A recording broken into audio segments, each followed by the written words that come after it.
السلام علیکم ورحمۃ اللہ وبرکاتہ۔ اپنے کریم آقا پر بہت ہی محبتوں کے ساتھ ہم درود و سلام بھی پڑھیں گے۔ پہلے طبرانی شریف کی ایک حدیث طیبہ پڑھ لیتے ہیں۔ حضرت رویفہ اس کے مروی ہیں، رسول اللہ صلی اللہ علیہ وسلم کا ارشاد، جو شخص اس طرح کہے اللہم صلی علی محمد وانزلہ المقعد المقرب عندک یوم القیامہ، اس کے لیے میری شفاعت واجب ہو جاتی ہے۔ میرے ساتھ مل کے درود پاک پڑھیے، اللہم صلی علی سیدنا و مولانا محمد وعلی آلہ و اصحابہ وبارک وسلم۔ اور کریم رب سے دعا ہے، رب اشرح لی صدری ویسر لی امری واحلل عقدۃ من لسانی یفقہوا قولی، رب زدنی علما، رب یسر ولا تعسر وتمم بالخیر وبک نستعین، آمین یا رب العالمین۔ اللہ کے فضل سے ہم سورۃ الحجر پڑھیں گے، اور آج انشاءاللہ تعالی پہلے تو تھا نا کفار کا، اور جن پر غضب کیا گیا ان کے بارے میں پڑھ رہے تھے، تو ابھی ہم 45 آیت سے متقین کی صفات وہ ہم پڑھیں گے۔ اعوذ باللہ من الشیطان الرجیم، بسم اللہ الرحمن الرحیم۔ ان المتقین، یقیناً پرہیزگار، متقی تو آپ جانتے ہیں کن کو کہا جاتا ہے، تو وہ قاف یا اس کا روٹ ورڈ ہے، اور وقایا، اور وقا کے معنی ہوتے ہیں کسی چیز کو مضر اور نقصان پہنچانے والی چیزوں سے بچانا، جیسے قرآن کریم میں ہے فوقاہم اللہ، تو اللہ ان کو بچا لے گا۔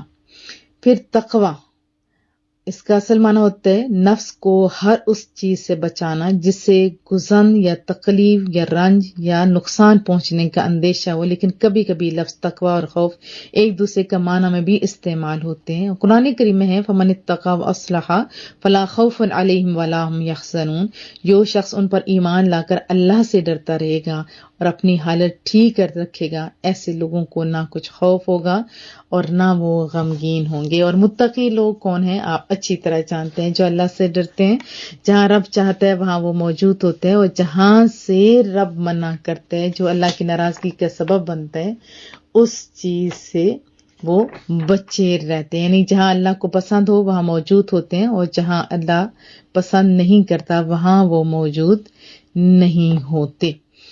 ذرا اپنا بھی محاسبہ ہم کر لیتے ہیں، ہم کہاں پہ کھڑے ہوتے ہیں۔ تو فرمایا ان المتقین، بے شک متقین لوگ، فی میں جنات، آپ جانتے ہیں باغات کو کہا جاتا ہے کون سے باغ جو جنت میں ہوتے ہیں، اور ویسے ہم کہتے ہیں نا دوزخ کا اپوزٹ جنت ہے۔ وعیون، عین چشمے کو بھی کہتے ہیں، اور عیون اس کی جمع ہے، چشموں کو کہا جاتا ہے، اور عین آنکھ کو بھی کہتے ہیں۔ یقیناً پرہیزگار اس دن باغوں اور چشموں میں آباد ہوں گے۔ اتنی بڑی چیز ہے، آپ نے کہاں رہنا ہے، ذرا آج ہی اپنے بارے میں سوچ سکتے ہیں۔ پھر اللہ فرما رہے ادخلوہا، ان میں داخل ہو جو اللہ انہیں حکم دے گا، بسلام، سلامتی کے ساتھ، خیریت کے ساتھ، امن کے ساتھ، آمنین، امن کے ساتھ، بے خوف و خطر، کوئی پریشانی نہیں۔ یہ نہیں کہ آج آپ یہاں پہ رکے ہو تو پھر آپ کو نکال دیا جائے گا، ایسا کچھ بھی نہیں ہوگا۔ وہاں کوئی ڈر، کوئی خوف، کچھ نہیں ہوتا۔ جیسے ہوتا ہے نا کہ اس ایریے میں نہ جاؤ یہاں پکڑے جاؤ گے، اس ایریے میں جو یہاں پہ امن ہے، تو بتایا کہ یہ ایریا امن والا ہے۔ اللہ تعالیٰ انہیں حکم دے گا کن کو، جو متقین ہیں، کہ ان جنتوں میں خیر و عافیت کے ساتھ بے خوف ہو کر داخل ہو جو، ونزعنا، اور ہم نکال دیں گے۔ نزع اردو میں بھی ہم لوگ یوز کرتے ہیں، حالت نزع، جو جسم سے روح کو کھینچنے کا وہ مرحلہ ہوتا ہے، نکلنے کا مرحلہ ہوتا ہے، یہ حالت نزع میں ہے۔ تو نزع کا معنی ہے قرارگاہ سے کھینچنا۔ ونزعنا، اور ہم نکال دیں گے، ما فی صدورہم، صاد داد اور را، صدر، آپ کو پتہ ہے صدر جو سامنے چیز ہوتی ہے، سامنے سینہ بھی ہوتا ہے نا، شاید اس وجہ سے صدر صاحب سامنے ہوتے ہیں تو ان کو بھی صدر کہا جاتا ہوگا۔ بہرحال صدور صدر کے جمع سینوں کو، ہم ان کی، کن کی، متقین کی، اور ہم نکال دیں گے جو کچھ سینوں میں ہوگا۔ کیا ہوتا ہے سین میں، من غل، غل کہتے ہیں غین لام، لام اس کا روٹ ورڈ ہے۔ غل کہتے ہیں کینے کو، دل میں چھپی ہوئی جو دشمنی ہوتی ہے، جو عداوت، کدورت دلوں میں ہوتی ہے۔ اخوانن، اپنے جو بھائی ہوتے، اخوان بھائی کو کہتے ہیں نا، اخوانن، وہ بھائی بھائی بن جائیں گے، علی سرورن، سریر کہتے ہیں چارپائی کو، سرورن سریر کی جمع ہے، تختوں پر یا پلنگوں پہ آپ کہہ سکتے ہیں۔ متقابلین، آمنے سامنے ہوں گے، یعنی آمنے سامنے، جیسے ہوتے ایک دوسرے کو دیکھ رہے ہوں گے. اور ہم جو کچھ ان کے سینوں میں کینہ وغیرہ تھا وہ نکال دیں گے، اور وہ جب کینہ نکل گیا تو پھر تو محبت پیدا ہو جاتی ہے. فرمایا وہ بھائی بھائی بن جائیں گے اور تختوں پر آمنے سامنے بیٹھے ہوں گے. کتنی محبتوں کی سونی تصویر کھینچی جا رہی ہے. لا یمسہم، انہیں نہیں پہنچے گا، فیہا، اس میں، نصب، نون صاد با روٹ ورڈ ہے، نصب اور نصب، مشقت، تکلیف. جیسے قرآن کریم میں آتے ہیں نا سورۃ الکہف کے اندر بھی، لقد لقینا من سفرنا ھذا نصبا، اس سفر سے ہم کو بڑی تھکان ہوئی ہے، بڑی تھکاوٹ ہو گئی جیسے کہتے ہیں. پھر عاملۃ ناصبہ، سخت محنت کرنے والے، تھکے ماندے. لیکن جنت ایسی ہے کہ لا یمسہم فیہا نصب، انہیں اس میں کوئی تکلیف نہیں پہنچے گی، کوئی، کیونکہ کام مشقت والا تو نہیں ہوگا کوئی. یہ نہیں کہ جیسے یہاں سے ہم کہیں بھی جائیں، مکہ ہی چلے جائیں، تب بھی رستے میں جو سفر کا تھکاوٹ ہوتی تو ہے نا. بے شک وہ محبت ایسی ہے کہ ہمیں وہ تھکاوٹ کا احساس نہیں ہوتا. لیکن باقی کوئی بھی کام کریں، بھلے ایم اے کرنا ہو، کچھ بھی کرنا ہو، تو تھکاوٹ کا احساس تو ہوتا ہے نا. لیکن جنت ایسی چیز ہے، وہاں کوئی ایسی مشقت، کوئی تکلیف نہیں ہوگی. کن کو جنتیوں کو کام ہے جنت میں.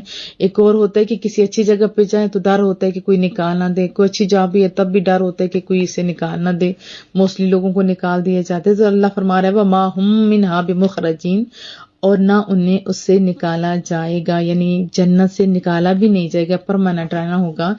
نبی، بتا دو. ہو کتنی سونی آیت ہے. عبادی، میرے بندوں کو اللہ کہہ رہے ہیں، محبوبہ بتا دو میرے بندوں کو، انی انا الغفور الرحیم، کہ میں بلا شبہ بہت بخشنے والا، از حد رحم کرنے والا ہوں. اور پھر سمجھایا فوراً نے، کیونکہ بندے کی ایسی نہ کچھ بالکل ہی سست ہو جائے. کیونکہ ہوتا ہے نا کہ زیادہ خوف وہ بندے کو کام نہیں کرنے دیتا، اور ہوتا ہے کہ کچھ انہوں نے کچھ نہیں کہنا تو پھر بندہ کچھ کرتا ہی نہیں. یہ ہوتا ہے بٹوین کی کنڈیشن رکھنے کے لیے. وَأَنَّ عَذَابِي، اور یہ بھی بتا دو میرے بندوں کو کہ بے شک میرا عذاب ہوا العذاب العلیم، دردناک عذاب ہے. کیوں وقت سے پہلے بتایا جا رہا ہے؟ تاکہ یہ سنبھل جائیں. یہ بھی تو محبت ہے نا. وَنَبِّئْهُمْ، اور بتا دیجئے انہیں، عن ضیف، ضیافت جو ہوتا ہے، ضیافت اردو کا لفظ ہے، آپ جانتے ہیں. ضیف مہمانوں کا قصہ ابراہیم، حضرت ابراہیم علیہ السلام کے. اور بتائیے انہیں حضرت ابراہیم علیہ السلام کے مہمانوں کا قصہ، وہ جو فرشتے آئے تھے. اذ دخلوا علیہ، جب وہ آپ کے پاس آئے. داخل ہونا اور خارج ہونا یہ ایک دوسرے کے اپوزٹ ہے. داخل انٹر کو کہتے ہیں، خارج آؤٹ کو کہتے ہیں. فقالوا، تو انہوں نے کہا، سلام، سلام ہو. تو انہوں نے آپ پر کہا کیا؟ سلام ہو. کتنا ہم بھی ایک دوسرے کو سلام کرتے ہیں نا، کتنی سونی سی دعا ہے.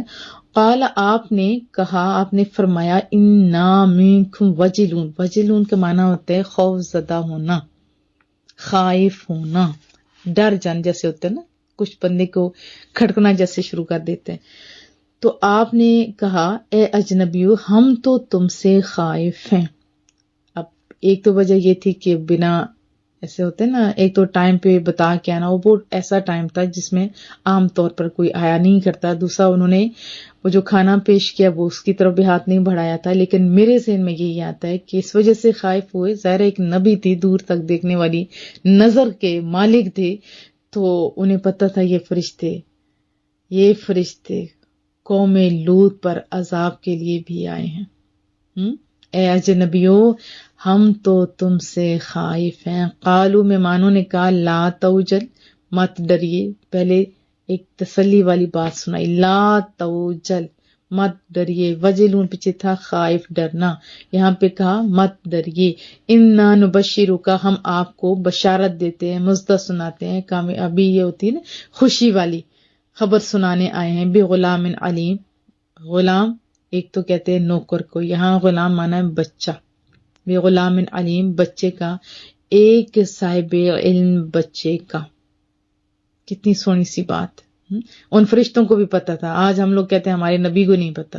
یہ صالحین کو بھی اللہ پاک من کھول دیتا ہے. ڈاکٹر بتا سکتے ہیں، یہ فرشتہ بھی بتا رہے کہ ہم آپ کو خوشخبری سنانے آئے، ایک صاحب علم بچے کی پیدائش کا. قال، آپ نے کہا، اب بشرتمونی، کیا تم مجھے خوشخبری دینے آئے ہو، بشارت دینے آئے ہو مجھے، الا امسنی الکبر، کبر کہتے ہیں بڑھاپے کو، کہ آپ نے کہا کیا تم مجھے اس وقت خوشخبری دینے ہو جبکہ میں بڑھاپے میں ہوں، فبما تبشرون، پس کیسی تم خوشخبری دیتے ہو، یعنی بڑھاپا لاحق ہو چکا ہے، بس یہ کیسی خوشخبری ہے، یہ ہوتا ہے نا کوئی بندہ بات بتائے کہ وہ ایسا ہو رہا ہے، ہاں کیسی ہے، اس میں وہ بات ہے۔ قالو، وہ بولے، بشرنا کا، ہم نے آپ کو خوشخبری دی ہے، بالحق، سچی، فلا تکم من القانتین، فلا تکم من القانتین، قانتین ہوتے ہیں مایوس ہونے والے، آگے خود وضاحت بھی کر دی۔ وہ بولے ہم نے تو آپ کو سچی خوشخبری دی ہے، پس آپ مایوس ہونے والوں میں سے نہ ہو جائیے۔ قال، آپ نے فرمایا، ومن یقنط، کون نا امید ہوتا ہے، من رحمت ربہ، اپنے رب کی رحمت سے، آپ نے فرمایا کہ اپنے رب کی رحمت سے کون نا امید ہوتا ہے، الا الضالون، سوائے گمراہوں کے، یعنی گمراہ جو ہیں وہ نا امید ہوتے ہیں۔ قال، آپ نے فرمایا، فما خطبکم، کیا اہم کام کے لیے تم آئے ہو، نبی تھے نا، دورس نگاہوں نے بھانپ لیا کہ کسی عام معاملے میں، کسی عام جو مہم ہے اس کے لیے آئے ہو۔ ایھا المرسلون، اے فرستادو، اے فرشتو، اے بھیجے ہوئے، تو آپ نے کہا اے فرستادو، کسی اہم کام کے لیے تم آئے ہو۔ قالو، انہوں نے جواباً کہا، انا ارسلنا، ہم بھیجے گئے ہیں، الی قوم مجرمین، ایک مجرم قوم کی طرف ہم بھیجے گئے ہیں، الا، مگر، آل لوط، مگر حضرت لوط علیہ السلام کے گھرانے والوں کے بارے میں بتایا کہ انا لمنجوہم اجمعین، منجو یعنی نجات، بچانا، ہم سب کو بچا لیں گے، کن کو، قوم لوط کے گھرانے کو، کہا کہ ساروں کو بچا لیں گے، الا امرأتہ، الا مگر امرأتہ، اس کی بیوی کے علاوہ، ان کی جو بیوی تھی اس کو نہیں بچائیں گے، قدرنا، یہ اس کی تقدیر میں، قدر یقدر تقدیر، اس کا مصدر ہوتا ہے نا، ہم نے اس کے مقدر میں، یعنی بامر الہی طے کر لیا ہو، یہ مقدر میں لکھا ہو، یہ آپ کہہ سکتے ہیں، ہم نے بامر الہی یہ طے کیا ہے، انہا لمن الغابرین، غابرین ہوتے ہیں پیچھے رہ جانے والے، باقیوں کو تو نجات ملے گی، آگے چلے جائیں گے، یہ پیچھے رہ گئے تو پیچھے رہ گئے تو پھر ظاہر عذاب آئے گا تو ڈوب جائے گی۔ وضاحت جان لیتے ہیں، دیکھیں جنت کا کتنا خوبصورت تصور ہے، تھوڑی سی زندگی ہے، محنت تھوڑی سی کر لیں، اللہ سے دعائیں بھی کر لیں تو اتنی لمبی زندگی امن اور سکون کے ساتھ رہیں گے، فرشتے کی سلامتی کی دعائیں، اور پھر یہاں بتا دیا گیا، اللہ اپنے وعدوں کا سچا ہے کہ تم امن کے ساتھ جنت میں داخل ہو جاؤ، اور یہاں تمہیں نہ کوئی موت، نہ کوئی آفت، نہ کوئی پریشانی، نہ کوئی غم، کچھ بھی نہیں، اور نہ ہی نکالا جائے گا۔ پرماننٹ رہائش جہاں پہ ہوتی ہے وہاں پہ تو محنتیں زیادہ کی جاتی ہے نا، اور پھر دلوں کے اندر کینہ بھی نہیں ہوگا، کیونکہ دنیا میں آپ دیکھتے ہیں بہت سارے نیک لوگ بھی ہوتے ہیں، کچھ لڑائیاں ہو جاتی ہیں، سینوں میں کچھ نہ کچھ بات عداوت وغیرہ آ جاتی ہے، پاک لوگ بھی جو اتنے نیک اور صالح ہوتے ہیں وہ بھی ایک دوسرے کے خلاف کبھی کبھی بول رہے ہوتے ہیں، تو یہ سینے میں آ جاتا ہے، لیکن وہاں پہ ایسا کچھ نہیں ہوگا، بلکہ کیا ہوگا، اتنی محبت، اتنی چاشنی، وہ سونے سے گروپ بن کے ایک دوسرے کی طرف دیکھتے ہوئے پلنگوں پہ بیٹھے ہوئے ہوں گے،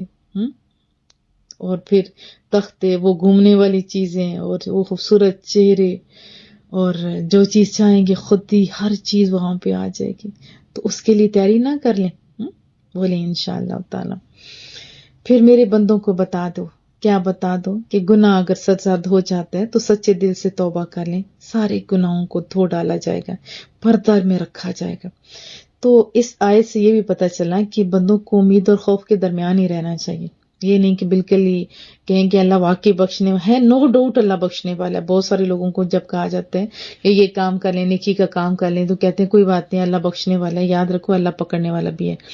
ہاں بہت سارے گناہ ہو جائیں تو پھر کیا ہوتا ہے، بندہ مایوسی کی طرف چلا جاتا ہے، تو اللہ مایوسی سے بھی بچا رہا ہے، لا تقنطوا من رحمت اللہ، اللہ کی رحمت سے مایوس نہیں ہو، بلکہ سچے دل سے توبہ کرو، جیسے ہی توبہ کرو گے اللہ تھام لے گا۔ حضرت ابو ہریرہ سے مروی ہے، بخاری شریف کا حدیث طیبہ، رسول اللہ کا فرمان ہے، جس روز اللہ تعالیٰ نے رحمت کو پیدا فرمایا تو اس کے 100 حصے کیے، کتنے؟ 100، اور 99 حصے اپنے پاس رکھ کر ایک حصہ مخلوق کے لیے بھیج دیا۔ خود امیجن کیجئے 99 اللہ کے پاس ہے، ایک حصہ دنیا میں ہے۔ اگر کافر بھی یہ جان لے کہ اللہ تعالیٰ کے پاس کتنی رحمت ہے تو وہ بھی جنت سے مایوس نہ ہو، اور اگر مومن یہ جان جائے کہ اس کے پاس کتنا عذاب ہے تو جہنم سے وہ بھی بے خوف نہ ہو۔ بحوالہ بخاری شریف۔ دیکھیں آپ خود ذرا سوچئے کہ 99 ابھی اللہ کے پاس ہیں جو ہمارے سامنے ظاہر نہیں ہوئے، ایک حصہ دنیا کے اندر آیا ہے۔ اب اس میں سے کتنا حصہ ایک ماں کے حصے میں آیا ہوگا؟ ایک ماں اپنے بچے سے کتنا پیار کرتی ہے، نہ اسے نیند نہ تکان کچھ بھی نہیں، ویسے وہ تھکی ٹوٹی ہوئی ہوتی ہے، لیکن جیسے آدھی رات کو بھی بچہ کہ ماما مجھے بھوک لگی ہے تو اس نے کبھی نہیں کہا کہ میرے بچے مجھ سے نہیں دینے ہو، تو وہ اٹھ کے فوراً دیتی ہے۔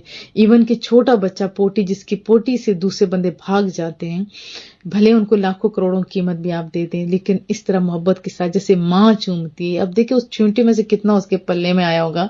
پیشاب جیسی چیز بھی جو اتنی گندی غلیظ ہوتی ہے، بچہ کرتا ہے تو کبھی ناک پہ نہیں اس ماں نے، کسی ایک ماں کا میں نے نہیں دیکھا کہ کپڑا چڑھا کے اس نے صاف کیا ہو، بلکہ پہلے چوم کے پہلے پیار کرتی ہے اور پھر دھوتی ہوتی ہے۔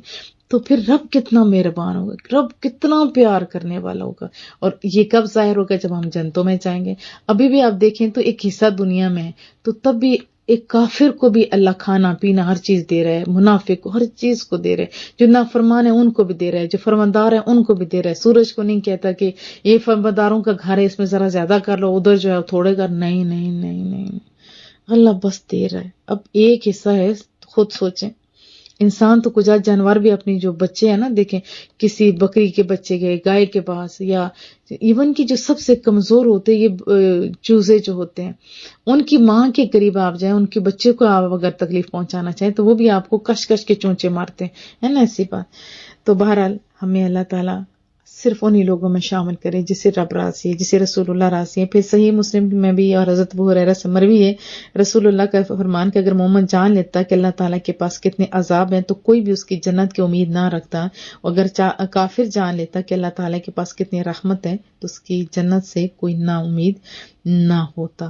تو یہی کنڈیشن ہونی چاہیے۔ حضرت عمر کو پتہ تھا کہ جیسے رسول اللہ نے بتایا کہ جنت میں گھر ہوگا، باوجود اس کے وہ فرمایا کرتے تھے کہ اگر آسمان سے کوئی اعلان کرنے والا یہ اعلان کرے کہ لوگوں تم سب کے سب جنت میں داخل ہو جاؤ گے، لیکن ایک شخص ہے وہ جنت میں داخل نہیں ہوگا، تو کہتے مجھے خوف اتنا ہے کہ لگتا ہے جیسے وہ میں ہوں گا۔ اور اگر اعلان ہو کہ سارے کے سارے جہنم میں جائیں گے، ایک شخص جہنم میں نہیں جائے گا، تو مجھے اللہ کی رحمت سے اتنی امید ہے کہ وہ شخص میں ہوں گا۔ یہ دیکھو یہ ان لوگوں کی حالات تھی۔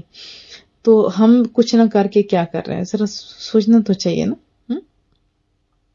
اور پھر فرشتوں نے کہا ہم بچا لیں گے۔ تو یہ جو اللہ کے خاص بندے ہوتے ہیں ان کو بھی اللہ نے بہت کچھ دیے ہوتے ہیں۔ اس کا مطلب یہ تھوڑا ہوتا ہے کہ دنیا کسی بادشاہ کے پاس آپ کا اگر کام کرتے ہو تو وہ آپ کو بہت ساری دے دیتا ہے سہولتیں کہ آپ یہ بھی کر سکتے وہ بھی۔